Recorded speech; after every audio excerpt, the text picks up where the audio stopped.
कविवर्य सुरेश भटांनी लिहून ठेवलंय, पाहुणे जरी असंख्य पोसते मराठी, आपुल्या घरात हाल सोसते मराठी। या ओळी आठवण्यामागचं कारण म्हणजे रिक्षा टॅक्सी चालकांसाठी परिवहन खात्याने घेतलेला मराठी सक्तीचा निर्णय आणि यावरूनच सुरू झालेलं एक नवीन राजकारण।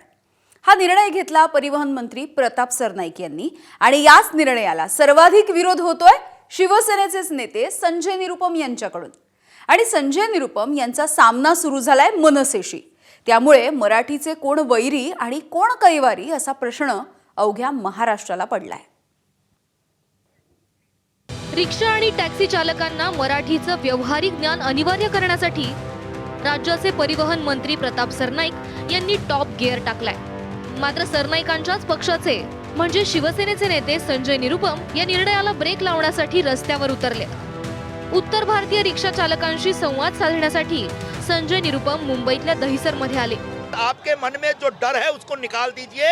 सरकार आपकी है, सरकार आपके प्रति संवेदनशील है और सरकार आपकी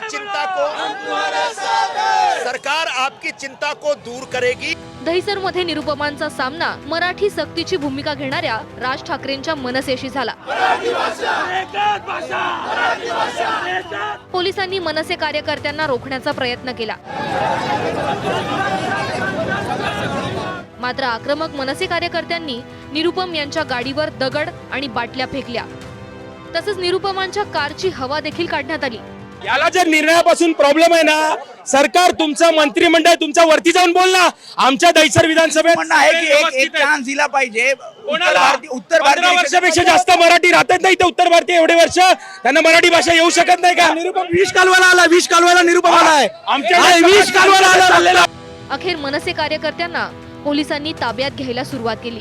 मला अभिमान आहे माझ्या महाराष्ट्राने हे केलं तर मला अभिमान आहे, कारण की हे जर असं राजकारण असेल आणि हा जर विरोध करणार असेल, मी बोललो ना स्थानिक तयार आहेत। महा काय येतो इथे हा याचा निषेध आहे। महाराष्ट्रात फक्त एकच भाषा चालणार, मराठी भाषा आणि मराठी भाषा। प्रताप सरनाईकांच्या परिवहन खात्याच्या या निर्णयाला विरोध करताना त्यांचे सहकारी संजय निरुपमांनी संविधानाचं वाचन सुरू केलं। काय फरक पडतो कोणी बॅग करून कारण काय शेवटी मुंबई एक असा शहर आहे, याच्या इकडे वर्षानुवर्षे लोक येतात आणि रोजीरोटी कमवतात। सगळ्याच्या उदरनिर्वाहाची व्यवस्था महाराष्ट्र आणि मुंबई शहर मुंबादेवीच्या आशीर्वादाने सर्वांना भेटतो। मराठी लोकांना भेटतो, काय मराठी लोकांना महाराष्ट्राच्या कोपऱ्यातून लोक येतात इकडे आणि धंदे करतात, रोटी कमवतात। देशातले कोणा कानाकोपऱ्यातून लोक इकडे येतात, परभणी धंदे करतात, रोटी कमवतात। तो असा एक मुंबई शहराचा वैभव आहे।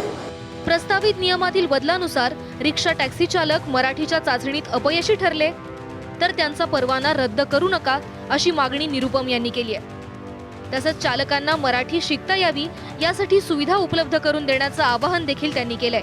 त्यांचा जो ऑटो चालक आहे त्यांच्यामध्ये एक भीती निर्माण झालेला आहे। यामुळे मी परिवहन मंत्री साहेबांना प्रताप सरनाईकजींना एक पत्र पाठवलं आणि त्यांच्याशी बोललो पण आणि सांगितलं त्यांना की असा तुम्ही एक सक्ती लादू नका, भाषाचा सन्मान झाला पाहिजे, भाषाचा आग्रह ठेवला पाहिजे, पण भाषासाठी एक सक्ती लादून कोणी व्यक्तीच्या समोर उदरनिर्वाहाचा संकट निर्माण नाही केला पाहिजे। आपल्याच पक्षातील मंत्र्यांना संजय निरुपमांनी दिलेल्या आव्हानामुळे शिवसेनेच्या नेत्यांची मात्र अडचण झाली आहे। रिक्षा टॅक्सी चालकांसाठी मराठी सक्तीचा निर्णय घेणाऱ्या प्रताप सरनाईकांना हिरो करताना संजय राऊतांनी शिंदेच्या शिवसेनेला मात्र व्हिलनच्या पंक्तीत बसवण्याचा प्रयत्न केला। एकनाथ शिंदेच्या गटामध्येच या संदर्भात विरोधाची भूमिका आहे। प्रताप सरनाईक परिवहन मंत्री यांची भूमिका ही महाराष्ट्राच्या आणि मराठी माणसाच्या हिताची आहे। जे या भूमिकेला विरोध करतील ते मराठी माणसाचे आणि महाराष्ट्राचे शत्रू आहेत। एकनाथ शिंदेने ठामपणे सांगायला पाहिजे हो ही भूमिका आहे। देवेंद्र फडणवीसांनी ठामपणे सांगायला पाहिजे हो ही भूमिका आहे। महाराष्ट्रात मराठीला विरोध करून लोक इथे कसे काय राहू शकतात, हा साधा प्रश्न आहे। मराठीचा मुद्दा असल्यानं मनसे तरी कशी मागे राहिली असती?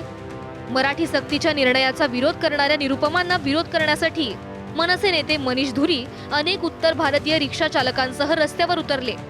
मी मराठी बोलतो, मला मराठी समजतं असा मजकूर असलेले स्टिकर्स मनसेकडून रिक्षांवर लावण्यात येतात। इनका मराठी का स्वागत करता हूँ और सीखने का प्रयास करूँगा। हम सीखना चाहेंगे, स्वागत योग्य निर्णय है, सीखना अनिवार्य है, हम सीखेंगे। तब हम रिक्शा चलाते हैं, रोजी रोटी हमारी यही है। तो महाराष्ट्र में हम रह गए तो मराठी थोड़ा बोलेंगे, धीरे धीरे बोलेंगे। हम मनसेला विरोध करतानाच वकील गुणरत्न सदावर्तेंनी शिंदेच्या शिवसेनेवरही हल्लाबोल केलाय। मराठी भाषा ही केवळ एखाद्या संघटनेच्या म्हणजे राज ठाकरेच्या संघटनेच्या सातबाऱ्यावरच्या मालकीची आहे असं जे दर्शवण्याचा प्रयत्न होत आहे हे अत्यंत वेदनादायी आहे। भाषा आणि भाषेचं संगोपन, भाषेचा विकास ह्या वेगवेगळ्या पैलू, वेगवेगळ्या समित्या, वेगवेगळे विभाग पाहत असतात। ते काय राज ठाकरेकडे दिलेला विभाग नाही महाराष्ट्र शासन म्हणून। कोण तिरस्कार करते मराठी भाषेचा? मला नाही वाटत, कारण मराठी भाषा सूचीमध्ये आहे म्हणजे ती भाषा देशाची भाषा आहे प्रताप सरनाईकजी, भारताची भाषा सुद्धा आहे। कारण त्या सूचीत जेवढ्या भाषा आहेत, हिंदी भाषा असेल, मराठी भाषा असेल, ज्या ज्या भाषा त्या सूचीमध्ये आहेत त्या भाषा भारताच्या भाषा आहेत। आणि जेव्हा या भाषा भारताच्या आहेत तर आपण हे लक्षात घेतलं पाहिजे की आपल्या हातून चुकीचा द्रोह होता कामा नये। आर्थिक राजधानी असलेल्या मुंबईत मराठीची सक्ती योग्य की अयोग्य यावर काँग्रेस नेते नाना पटोलेंनी काय मत व्यक्त केलंय, ऐकूयात। जागतिक स्तरावर असलेल्या या शहराचं एक वेगळं मूल्यमापन केलं जातं।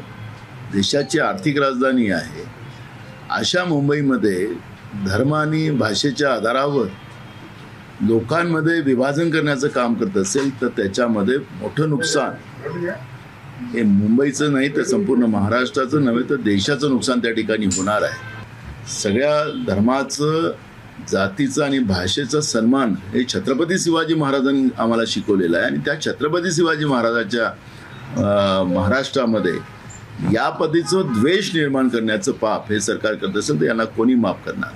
मराठी हा महाराष्ट्राच्या अस्मितेचा विषय, महाराष्ट्रात मराठी आलीच पाहिजे हा आग्रह योग्य की अयोग्य यावरून राजकीय वादविवाद सुरू आहे। मात्र मराठी विषयी असलेल्या आपुलकीपोटी मराठीच्या प्रचारासाठी हा वादविवाद सुरू आहे की मराठीवरून राजकारण करत आपली राजकीय पोळी भाजण्यासाठीचा हा खटाटोप आहे। कवी सुरेश भट यांच्या शब्दात सांगायचं तर पाहुणे जरी असंख्य पोसते मराठी, आपुल्या घरात हाल सोसते मराठी, हे असे कितीक खेळ पाहते मराठी, शेवटी मदांध तख्त फोडते मराठी। वेदांत नेप, एबीपी माझा, उघडा डोळे बघा नीट।